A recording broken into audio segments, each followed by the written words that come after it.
which would take, I think, about 16 hours, and you'd still only be 1/3 of the way, because the rest of the way there are no roads. Wow, and that borders Hudson Bay probably. No, Yeah. you can't even get to Hudson Bay. That's what I mean. Like, the road Oh. would get you halfway to Hudson's Bay, Wow. and Hudson's Bay is still nowhere near the north part of the province. Wow. They have ice roads for 4 weeks of the year where you could drive up to those remote native communities.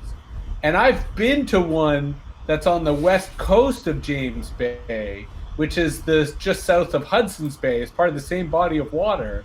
And it was -50. And it was March, because that was the only time we could get there. Wow. Okay, I definitely retract the far north. I'm not even sure you count as the middle. I'd say the lower north. Do you know even where we are? Well, more so me in Toronto than Jesse in Ottawa, but in southwestern Ontario, we are actually further south than places like North Dakota and Montana Yeah. and stuff like that, because Yeah. we cut down below the 48th So- parallel or whatever it is. What I find interesting is like, where is that? Are you guys on the same parallel as like Edinburgh or maybe Dublin or London? Hell, I don't. Because I think London is maybe where I am, and it's north of where Mark is. But I think Edinburgh is still quite a bit north from where we are. yeah. But because So- they're an island, it's a little more moderate weather compared to here, where it's just fucking crazy up there. Right. Yeah, no, the Gulf Stream is like makes the UK inhabitable. That's it. It boils down to that. Yeah, well, we're on the same latitude as Mexico City or something like that. It's time for the Access of Easy podcast.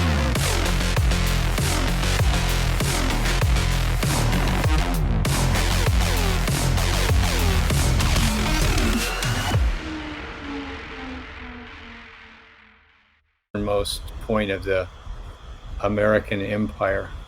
I'm just going to quickly reload my browser. One sec. Okay.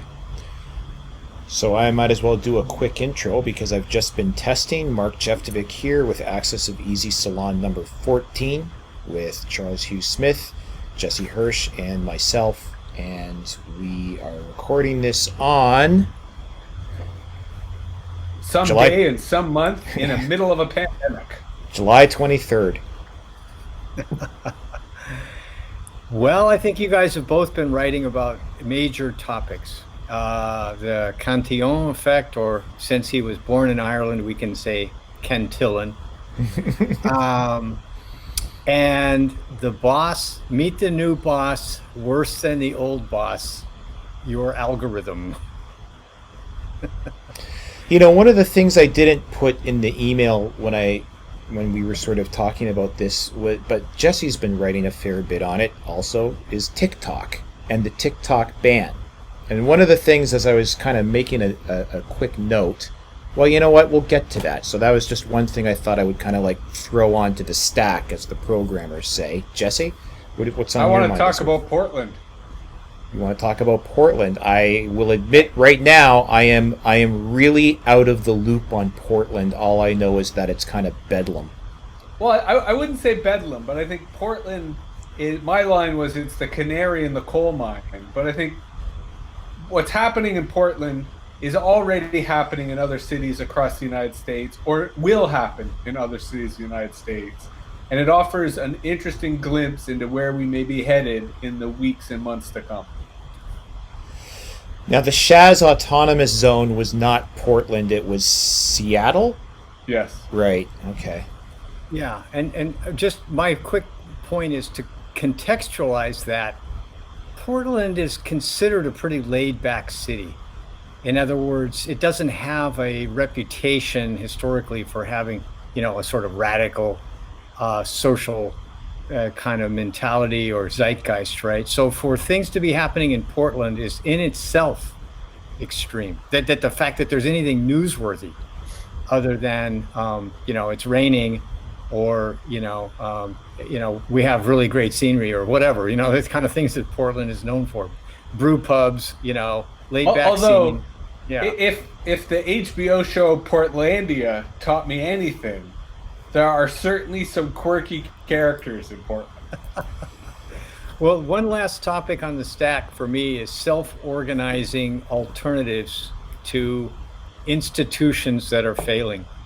And in the U.S., the number one is education, as everybody here struggles to try to figure out how their local school board and Department of Education is going to deal with the pandemic and yet somehow return to some semblance of normality. And some people are just opting out of the whole thing, realizing there's just no way. You're not going to make this work with, half-time students or, one day in school, one day at home. And then how are parents who have jobs, how are they supposed to deal with that? It's just impossible. So that's, I think, a very good topic. I'm inclined to start with that one because what I like about it is both its symbolic power of being representative of the crisis of institutions that we're seeing in almost every sector, but also the conflating of ideas, because the issue of education is not just about education, it's fundamentally about daycare. And it's about what do we do with our kids during the day so that we can go to work, so we can make money and the economy can get going again. And that's what strikes me as so significant about the education issue, is it's not just symbolic, I think, because all institutions in my various view are failing to adapt to the pandemic and to the political economic crisis it induced. But it's never a simple issue. It's always complicated. It's always a Venn diagram with multiple things overlapping. And the more we try to simplify it, the more we fail to understand what's really at work here. Because on the one hand, I feel that institutional education as we know it is either severe mortal risk or it's done and people are just in denial. And I've always been a bit of a Timothy Leary, tune in, turn on, drop out, and have generally encouraged people to stay away from institutionalized education. But I almost feel that what used to be a radical position is now actually starting to become more widespread.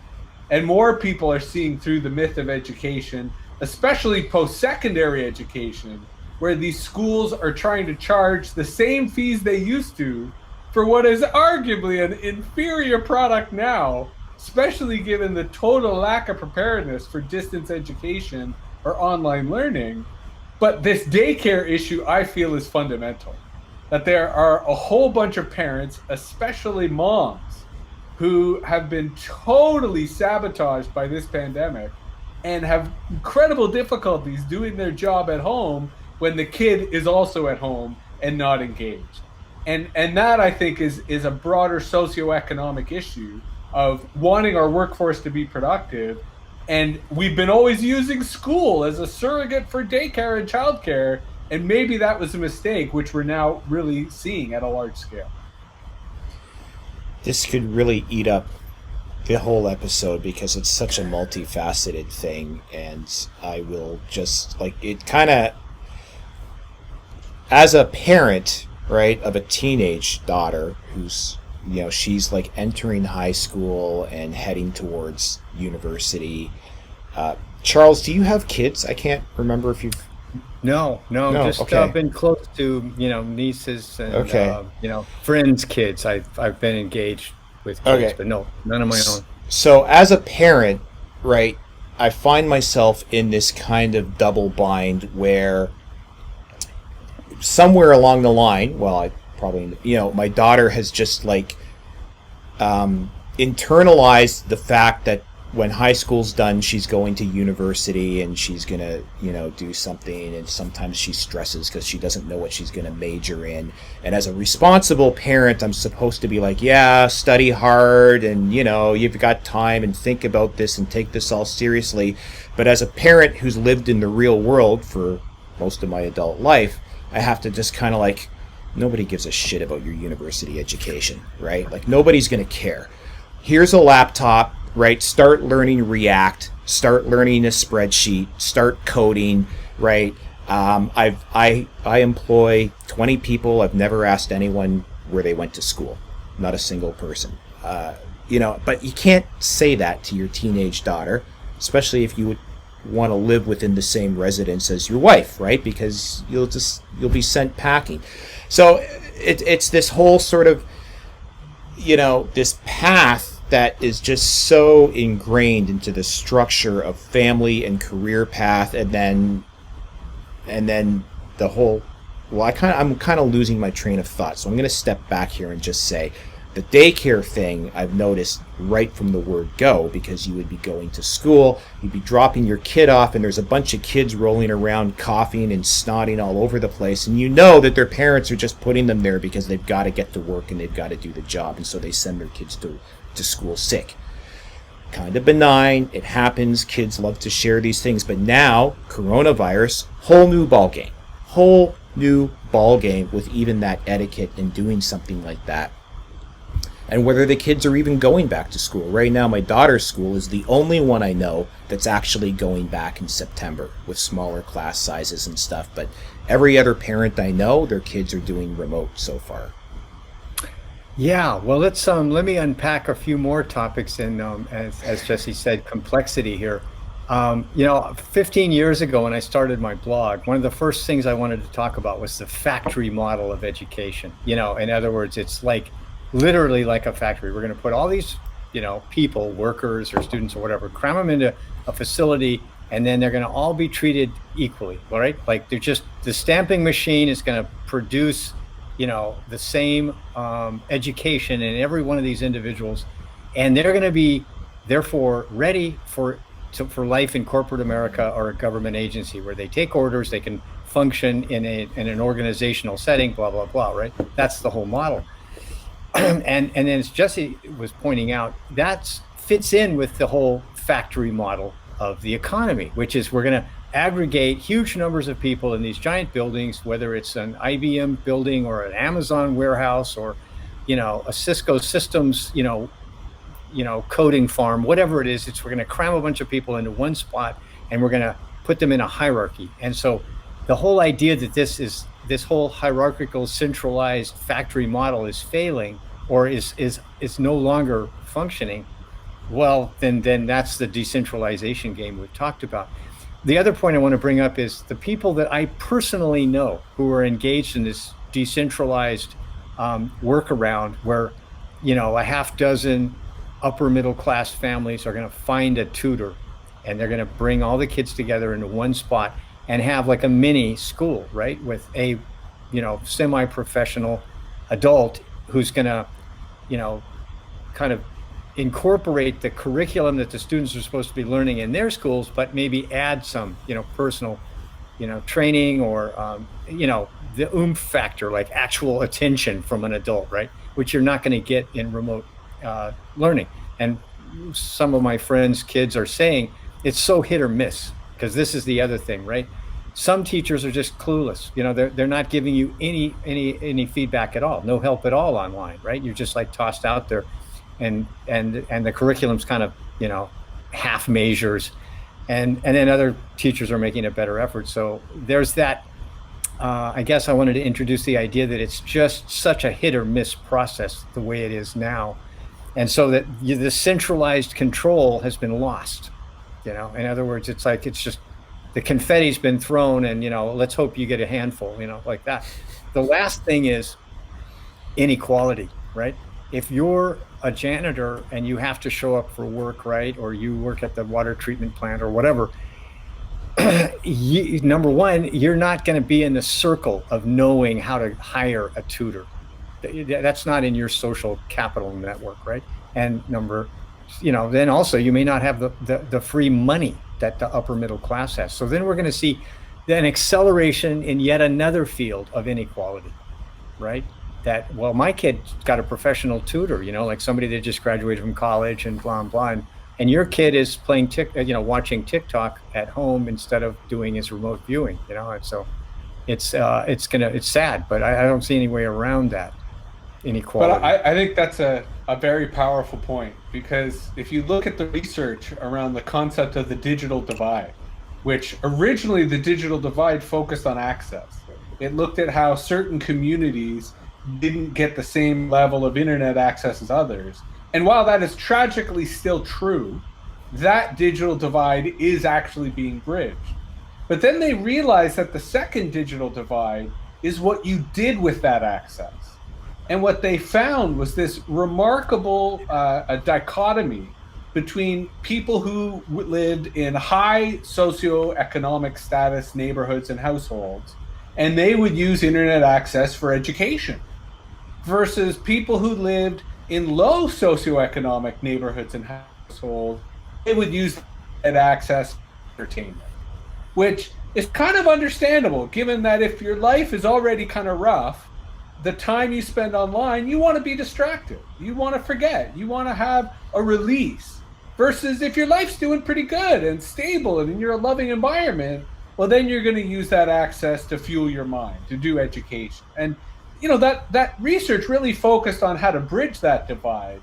But what I heard when you were sort of discussing that, Charles, was the way in which this pandemic not only exacerbates internet access in terms of those of us who have crappy access and who have difficulty keeping up, but I think it's also going to exacerbate the what you do with that access.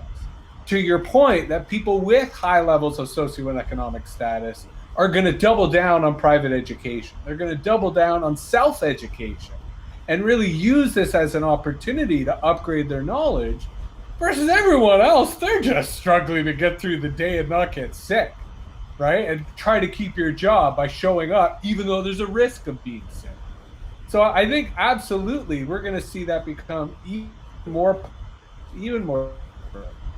The other dynamic I was thinking about, sort of pointing out some of the struggles, especially the labor struggles.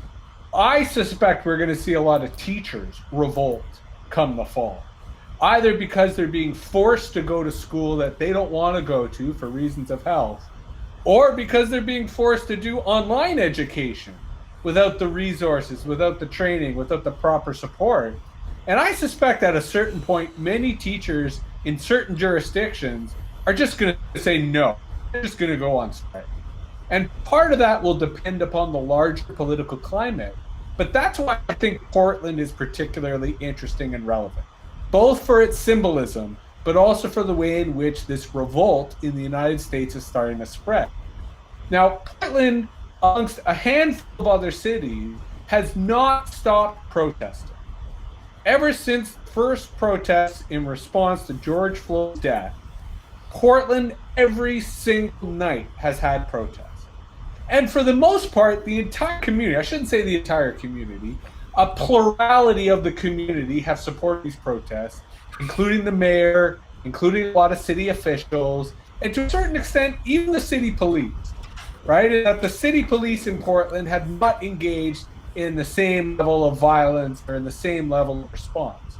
So the White House has sent to Portland a military force, which has been identified as the Department of Homeland Security, an elite border task force, but it's not clear whether it is exclusively that unit or whether it's a range of people from the Department of Homeland Security. But the point is, they're not identifying themselves. They don't wear identifying information. They're arbitrarily detaining and snatching people in the streets, and they're engaging in wholesale violence against protesters and against other people in Portland. To the extent that earlier this week, they pepper sprayed the mayor of Portland, who was there in one of these protests. And it strikes me that this type of indiscriminate police violence and the extent to which the federal government is abusing their authority by going into these communities against the wishes of local government, against the wishes of state government, that's when you really start to provoke people. And that's when people start really standing up and really resisting and really thinking of alternatives. And I raise this in the context of education because in my very modest study of labor history, teacher strikes tend to be the most powerful because teachers are able to command a moral high ground that other workers are often denied. And because teachers often have a relationship with children and parents, it's easier for them to get the general public to support their labor actions. So I kind of feel that if we see teachers start to take political action this fall and start to take to the streets, that we get closer and closer to general strikes and general actions because teachers have that kind of moral authority.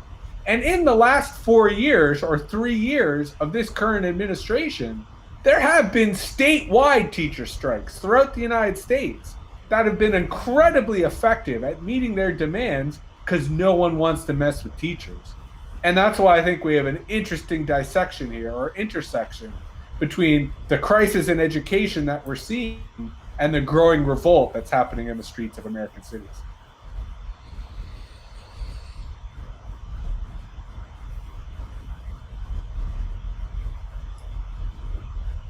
You're on mute there, Charles. Sorry. Mark, are you ready to jump in? No, you go ahead. Well, I wanted to, I think that's a very interesting intersection, Jesse.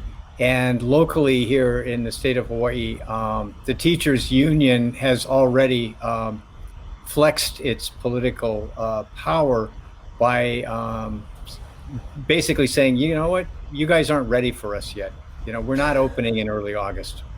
And the political powers that be are going to have to listen to them, you know, because Hawaii has a somewhat unique situation where the Department of Education is in fact statewide. It is not a local school board like the vast majority of the U.S. So I think you're absolutely right that the teachers probably are pretty close to feeling like they've had enough already. And they want more say. They want more say about how this is going to work. They don't want to just be, like we're talking about the factory model and the hierarchy. They don't want to be told something that's nonsensical, that's just impractical, and that they're supposed to just, somehow make it work, right? So I also want to mention that, all of us are, used to technology. You guys more than me, although I did buy an original Mac with a low serial number for an amazingly huge amount of money. And so, we just have tons of equipment laying around, right? All of us, we all have extra laptops, and it's just a matter of how old is the laptop you're using at the moment. Is it, brand new, or is it a couple years old, or whatever? And I was talking to one of our cousins here, who's a grandparent who's been watching the kids. And he says that he thinks about a third to a half of all the kids don't have a laptop in the household. And so you can say, oh, well, they're using a smartphone. And it's all like, you really want to do all your remote learning on a smartphone? And so it's like this digital divide plays out where if you're just using it for entertainment and communication, then a smartphone is like what everybody thinks is a computer. They don't even open their computer. They don't own one. What's a desktop, huh? Where those of us who are technophobes or used to it, it's like, well, we want a real screen because we're going to be, scrolling through spreadsheets or whatever. So talk about a digital divide. What do you do with households that don't even have a laptop or a desktop? And there's probably a great number of those because, if you're going to spend $600 on one thing, you can get a very good laptop. In fact, I just bought another, 17-inch laptop for $600. I thought, why not? It's so cheap. It's cheaper than an iPhone. But if you're looking for status, like 99% of the population is, well, then you're going to spend the $600 on and get an iPhone because it has more status than a Samsung, right? Or whatever. So all these things conspire to increase that digital divide that you're talking about. And then I did mention family. That's a whole nother thing. In a mobile, factory model economy, the mobility of the workers is a key source of the means of production, right? You want to move people around without any, friction, right? And that's a key point of production, right? We're going to move the most productive people around as needed, and never mind what happens to them and their families. That's completely secondary. So here, because it's an island, there's a lot more grandparents around, and so therefore there's more buffer, if you will, for families stuck in this circumstance. But in the average American household, the family members are hundreds of miles away, hundreds of clicks away. And so it's like, well, there's nobody except your friends. And, friends are important, definitely. But, they don't have quite that level of buffer that having family around is. So that's a whole nother thing that I consider wrong with the factory model. You basically use Marx's thing of everything dissolves into air to maximize production. And one of the things that gets dissolved is family ties and the buffer that creates for individuals. The talk that we've been doing today about the digital divide and how that tends to play out along socioeconomic lines reminds me a lot, Charles, of what you've been writing about, the red herring of universal basic income, that people think, the mistaken assumption is that we just have to send people checks and then people are going to transition to this life of leisure. And what you, if I understand you correctly, say is that's not really going to happen. They're going to fall into despair and unhappiness because they don't have any meaning in their life from meaningful work. And I think that is the kind of thing that plays out along the same fault line, right? That the people who have already some socioeconomic means and human capital at their fingertips, they have the extra laptop that their kid can use. They have, and when they have that time, they're going to use it to research education or something that furthers their career, whereas people who are not on the same side of that line are going to use it for entertainment, and if they're getting UBI, they're just using it to, just get by, get the most calories at the cheapest price, and not it's the same thing of borrowing money to buy something that appreciates, or borrowing money to go on a vacation. So you still have the debt at the end of it, but is it working for you or is it working against you? It's the same sort of dynamic that we're going here. And what Jesse talked about almost in passing, but it really kind of hit me, was a general strike. The prospect of a general strikes in the U.S.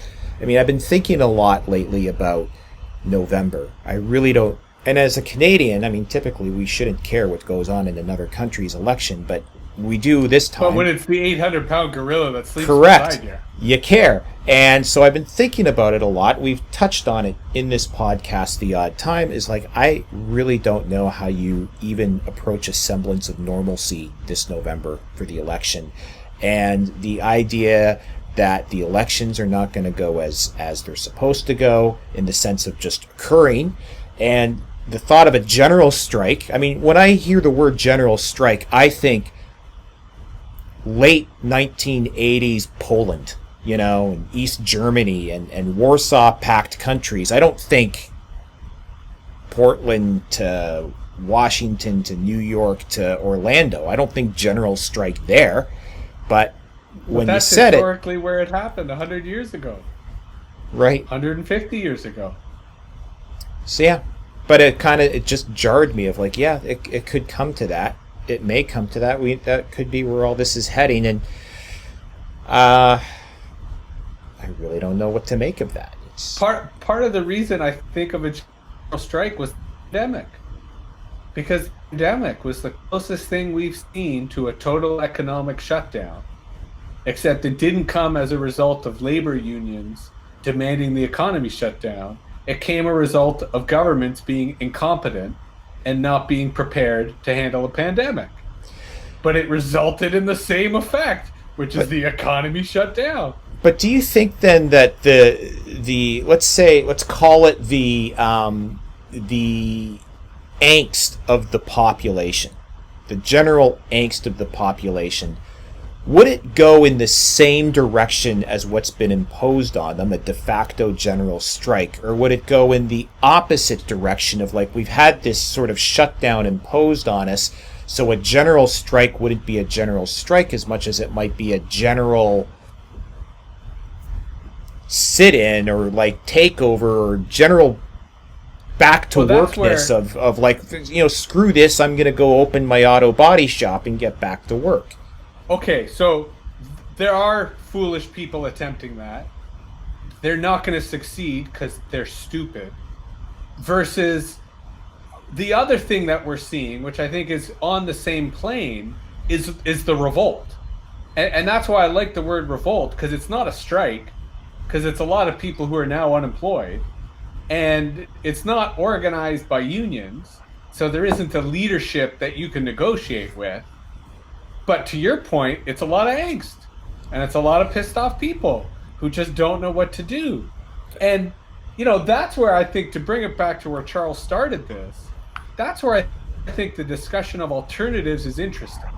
Because it is in those moments historically that not just individuals, but societies are open to alternatives. And unfortunately, that's where the current president of the United States is offering an alternative, and it's authoritarianism. Right? And he's telling all the people who he thinks will vote for him or support him, we have chaos, you need order, I am the man to deliver it. And that's dangerous. And to your point about Poland, that's what's happening in Poland right now. That's what's happening in Turkey. That's what's happening in the Philippines. That's what's happening all around the world. Is quote unquote strong men are saying, in these times of turbulence, in these times of volatility, I will keep you safe. I will give you, you know, order. I will give you security. And that's why we need an alternative. We need to think about what the freedom-centric or reasonable, to use the notion of reason as a core principle, you know, what those alternatives are. Pre-pandemic, it was the world of decentralization that had the most compelling alternatives to offer people. I personally still believe that some of those alternatives are viable, but I'm not sure how the rest of the population is able to grok or understand or comprehend those alternatives now amidst the stress of unemployment or the stress of these other things. But I also want to circle back in our now winding conversation to the notion of the universal basic income, because that I keep kind of nodding my head about, because I've always been an opponent of minimum income, because I think the issue is maximum income. And I think if we had a maximum income and then tax the wealthy, that we would have tons of money for social programs that would actually help mitigate the effects of poverty. But I find it fascinating how the pandemic has radically shifted people's perceptions of a policy's viability, because now there are a lot of people saying universal basic income, let's do it. And here in Canada, we sort of have something close, right? We have this CERB, which is the Canadian Emergency Response Benefit, where millions of Canadians are now getting $2,000 a month. And it's created, on the one hand, a lot of people saying, I like this, I want this to continue, but it's also created a lot of resentment. And it's created a lot of problems where instead of working, people would rather just chill on their $2,000 a month. And so the government has just announced that they have another program called CEWS, Canadian Employment Wage Subsidy, and they want to push people from CERB to CEWS. Because they're like, we want to give people this money, but we want them to be working and how we do it. So I think it's going to be interesting to see if they can do that, if they can accomplish that, if they can convince people that that free $2,000 a month is better earned in a job. But to finish comment, an interesting engagement with a local tradesman who I hired to teach me how to fix my garage door. And he was saying how their business has never been this busy. And they are backlogged with new garage door installs until October. And I was like, well, why do you think that is? Do you think it's because people are at home in the pandemic and they're fixing their homes? And he goes, no, it's that damn $2,000 a month. If you've got two people at home, that's $4,000 a month, and they're spending it on new garage doors. Terrible. To which I kind of had to sort of say, but they're giving you that money. They're installing garage doors with that money. Shouldn't you like this? Doesn't that benefit? And he couldn't get past his resentment. His envy of them getting that money while he worked prevented him from seeing that it was he who was the beneficiary of all that welfare money, because his business was booming. And it just struck me that the psychology of this is So silly, but at the same time, a legitimate part of the puzzle that we're dealing with. It's kind of a profound, give me 1 second, Charles. It's kind of a profound misunderstanding of the broken window fallacy there, but I have to dispute you on 2 points there.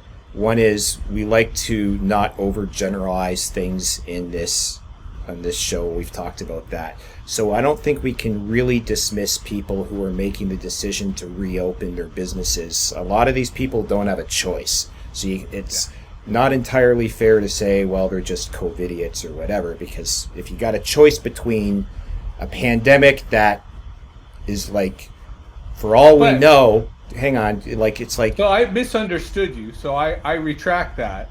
When I meant the idiots, I didn't mean business owners opening their business. I meant people going to bars and not wearing a mask, and businesses that are not adhering to proper guidelines. Yeah, I mean, so like people. Yeah, if you're saying like people who are like, coronavirus is a hoax, let's go out and party. Yeah, okay, COVIDiots, right? Yeah, that's what I was talking about. But what I maybe I didn't articulate it. What I meant was people saying like almost a reverse strike of like, I'm not staying shut down, I'm gonna open up, and then everyone's gonna and that would, so I didn't know how to actually capture that. The other thing, I had to almost physically restrain myself when you said maximum income, but so I have an obligatory I have an obligation to state what I told a friend of mine. We were having a similar conversation a couple of weeks ago where I said, if there was no such thing of a bailout for any business for any reason whatsoever, and so the market worked out inefficiencies and people who blew themselves up, there would be less billionaires and there would be less wealth inequality. So I just really... A valid point. And you and I have debated the maximum income previously, so we will again in the future. Let's throw it to Charles. Yeah, all right. Well, what a great discussion here, and I'm trying to pare down all the possible things to comment on. But I sent you guys. I want to talk a little bit about the zeitgeist of the V-shaped recovery dying. And I sent you guys a chart of the unemployment rate in the U.S., which is 21%, based on a very simple number: how many people are getting unemployment insurance. In other words, they lost their job, they lost their income, they qualify for unemployment at the state or federal level. Well, that number is 32 million people, which is roughly 21% of the workforce. A lot of people might not be counted in that. For instance, small business owners, unless you paid the unemployment insurance yourself, which most people don't, then you didn't qualify. So there's a lot of gray area there, but it's probably more like 25%. So this is like Great Depression level of unemployment. In terms of a general strike or something similar, a general revolt, I would think that might be the driver. In other words, that's one of the drivers is, hey, we were all hoping everything would, get back to normal. Trump said it would all be done in April. We gave him a month extra, May. Things were picking up. House sales are going up. Yay, everything's back. Garage door installers and architects and contractors are all busy. Lumber's through the roof, And so it's all like, yay. And then now it's like, well, wait a minute, stuff's starting to roll over here in June. And so there's probably another wave of layoffs, right, coming up. And that may be part of the idea that the revolt could turn into the equivalent of a general strike. And this is where the UBI comes in because, well, guess what? The elites love UBI because it's like bread in circuses. Like, if we can just keep ownership of all the means of production and the political power, and all we have to do is print some money at zero cost and give it away to people, $2,000 a month. What an easy, wonderful solution. They're all quiet. They go back to being happy little consumers, and we get to own everything and control all the political mechanisms. And so this is partly, I think, why to Jesse's point, why the cultural acceptance of this is so overwhelming now, is because the elites, it really works. And one of the things I often mention is, why does it work for the elites? Well, because then all those peasants getting the couple thousand a month can make their student loan payments, their credit card payments, and their auto loans. And believe me, there's going to be a restriction on getting the money if you don't make your debt payments. So there's going to debt serfdom is UBI like, as look, a landlord subsidy. UBI is like, it's going to be like a company script. Okay, so you say like the elites are going to own all the assets. It's all the equity is at the top end of the food chain. All the debt is at the bottom end of the food chain. The elites won't even use what the lower class identifies as money. They're going to have something else. They're going to have whatever, and it's going to have expiry dates, right? You probably won't be allowed to save it. You got to keep that money velocity up. You got to keep spending it. You got to keep that economy going. And it's really going to be a misnomer to even think of universal basic income as free money, because it's not going to be money. It's really going to be like food stamps or coupons or company script in one big company store. Although that's what's interesting about the Canadian model, because it happened so quickly that it got ahead of the company store. Because I agree entirely with both of you in terms of, the UBI as basically a subsidy for the current system. It reinforces the current system, and it formalizes the serf. It formalizes the peasant in their position. And similarly, I think the opportunity for UBI becoming a company script, becoming a kind of a way in which you could contain or control people's spending within a particular conglomerate, I think that too is its direction. But again, the pandemic as a crisis forced this to happen. And I think that's why it's interesting to think about how it plays out. But at the same time, to your point, Mark, two of your points. One, that if the market was a true market and companies weren't bailed out, that you wouldn't have the same concentration of wealth that is there. I agree 100%. The same way that if you had antitrust policies that just enabled competition and prevented consolidation and prevented, price control and some of the other things that oligopolies and monopolies do, that again, you'd have a more level playing field. I agree with you 100%. The problem is the nature of politics, the nature of corruption, is we never get to that point. And I think that's where you need a more either broader based literacy so that more of the voting public understands that stuff, so that they recognize that it's in their interest to vote for those laws. Or to your earlier point about business owners staging a kind of unstrike, I would love to see something similar, right? I would love to see the kind of what I would define as guerrilla capitalism, where small and medium-sized enterprises, instead of fearing each other, cooperated and started to recognize that there's power in numbers, that the original bourgeoisie was not, large companies. They were small merchants who banded together to fight the aristocracy, to fight the monarchy, to fight for their rights. I think if you had something similar today, where business owners not just worked with each other, but worked with their staff and worked with their customers and worked with their communities. And there are lots of small and medium-sized companies that do that, right? In the United States, there's a big range. There's everything from B Corps, benefit corporations, to small companies like Ben & Jerry's Ice Cream, who fundamentally do the right thing. And I think if there were more businesses that did that, that would make a better civil society. And that would make a better democratic society.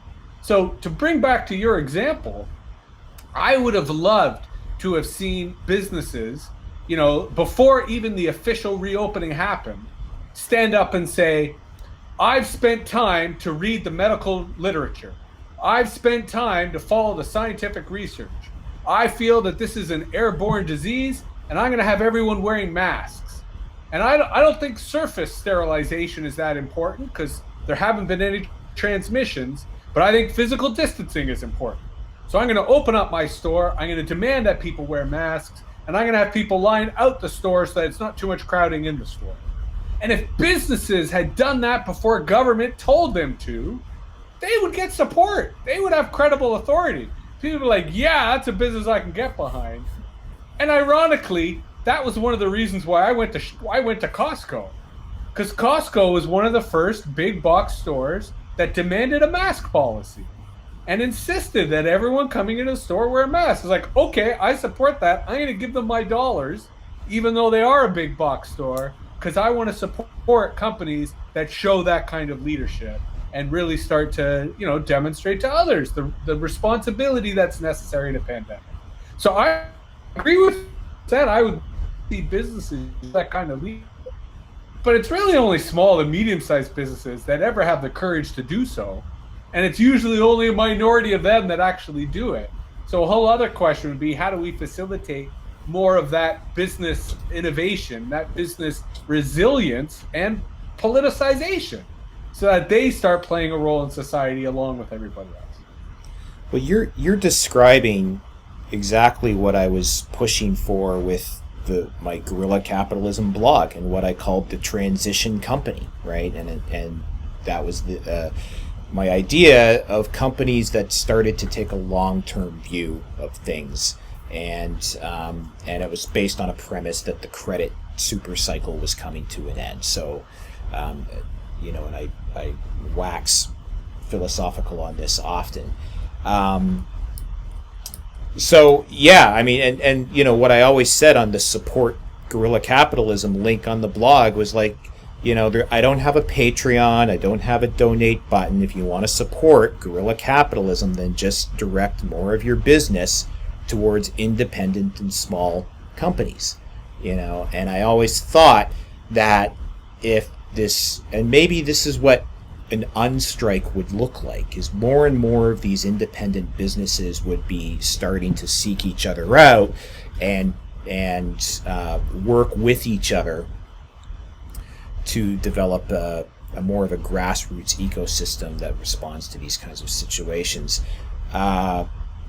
Jeez, I don't know what's the matter with me today. I just completely lost my train of thought again. So over to you guys. Although I'm not sure that unstrike is the right concept, because on the one hand, I could see businesses being part of a strike, because the thing about strikes is they do require infrastructure, right? And they do require what is essentially an alternate source of power, an alternate economy.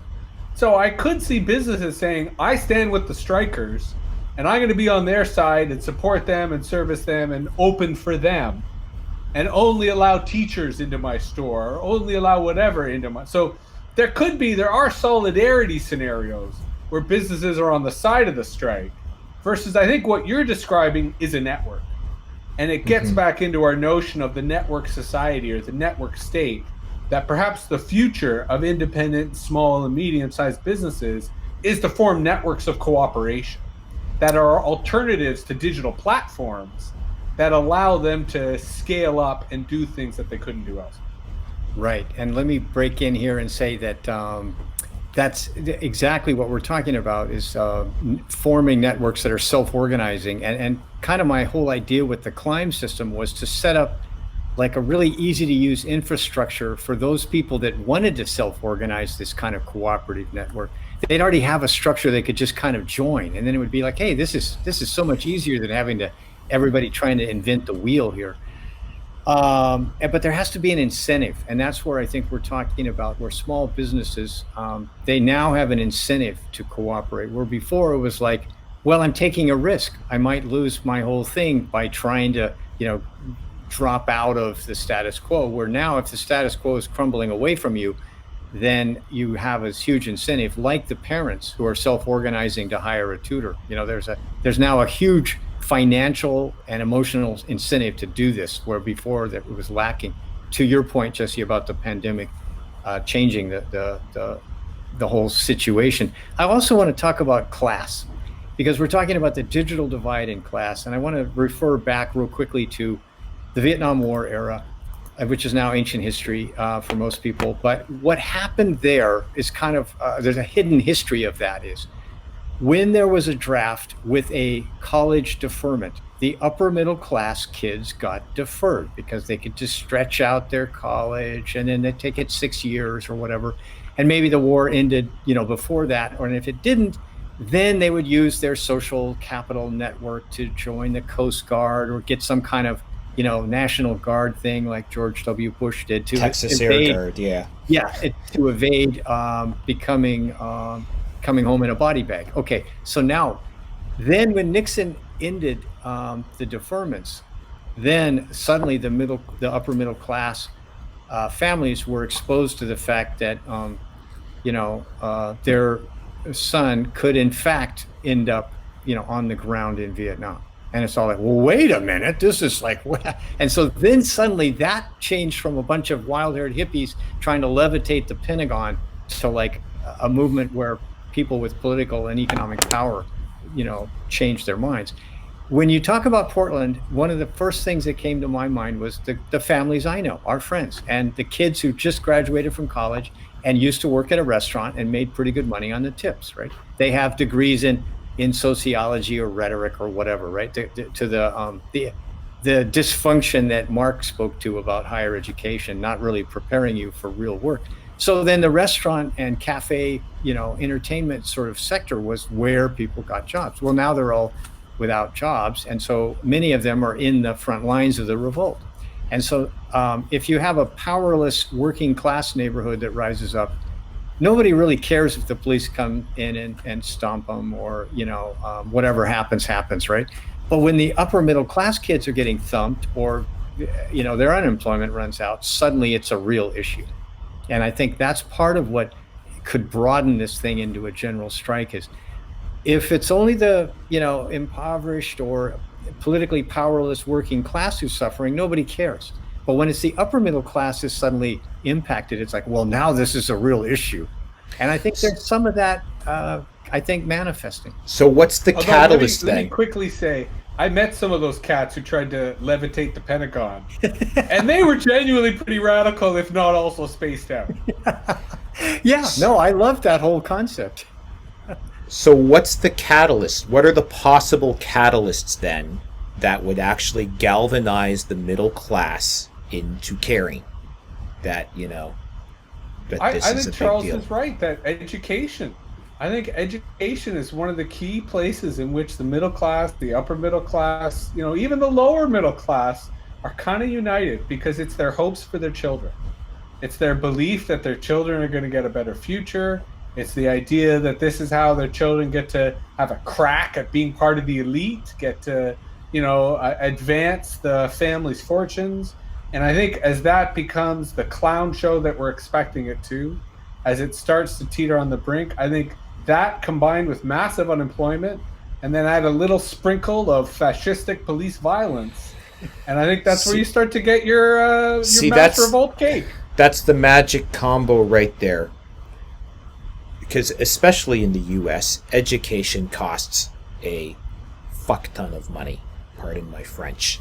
Not as much as Canada. No, but then term, because that right. is the kind of money it costs. So you spend that kind of money for each one of your kids to go through university and graduate into a jobless, automated, algorithmic, no employment society, and that is going to look pretty incendiary.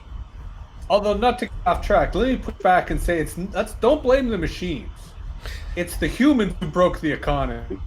And automation is not actually responsible for the loss of jobs. It's the sheer stupidity of the men who run a lot of these institutions. Understood. But I need to tack on the thought that not only do your kids graduate into a Jobageddon, like a jobless society, they have non-dischargeable student debt. Yes. Piled to the moon.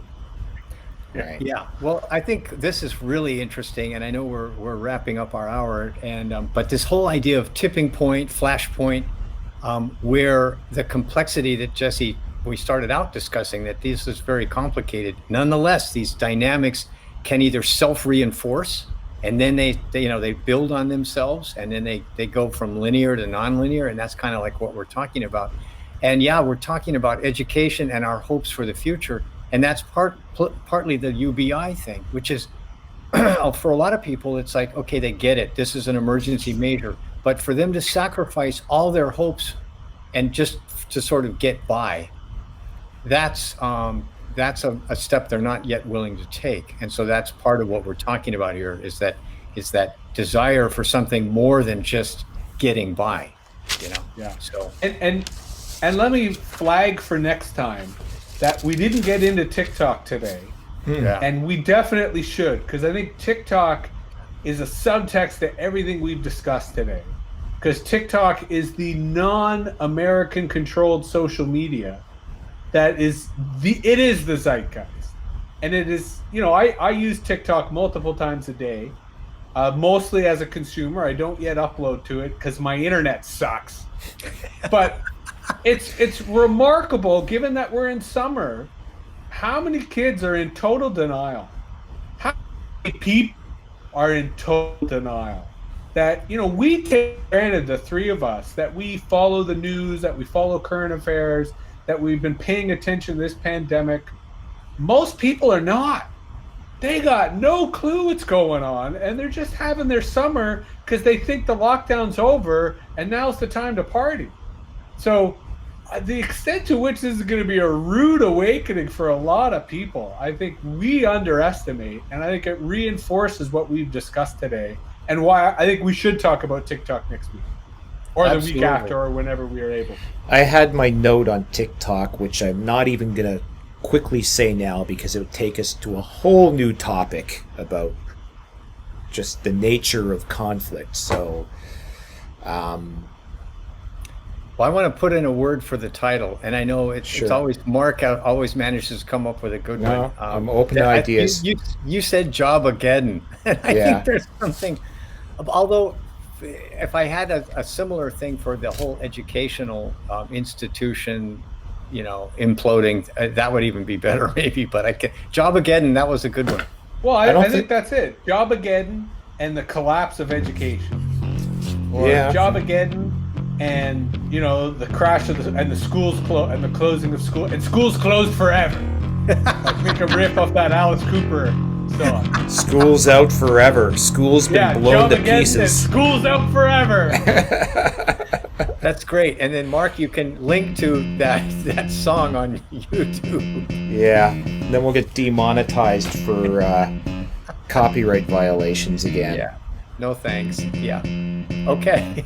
All right, guys. We will see you next week. I'm going to hit stop on the thing now. Yep.